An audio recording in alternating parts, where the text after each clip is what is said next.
Visa നിയമലംഘകരെ പിടികൂടാൻ പരിശോധന ശക്തമാക്കി UAE. ഇതുവരെ 30,000-ലധികം ആളുകളെ പിടികൂടിയതായി അധികൃതർ അറിയിച്ചു. പിഴ ഈടാക്കുന്നതിന് പുറമെ ഇത്തരക്കാരെ നാടുകടത്തും.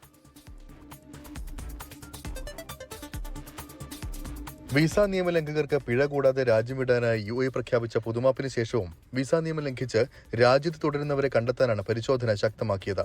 ഇത്തരക്കാർക്കെതിരെ കർശന നടപടിയുണ്ടാകുമെന്ന് അധികൃതർ നേരത്തെ തന്നെ വ്യക്തമാക്കിയിരുന്നു. ഈ വർഷം ജനുവരി മുതൽ ജൂൺ വരെയുള്ള കാലയളവിൽ നടത്തിയ പരിശോധനകളിൽ വിസ നിയമം ലംഘിച്ച 32,000 പ്രവാസികൾ പിടിയിലായതായി അതോറിറ്റി അറിയിച്ചു. പിടിയിലായവരെ നിയമ നടപടി സ്വീകരിക്കുന്നതിനായി ബന്ധപ്പെട്ട അതോറിറ്റികൾക്ക് കൈമാറും.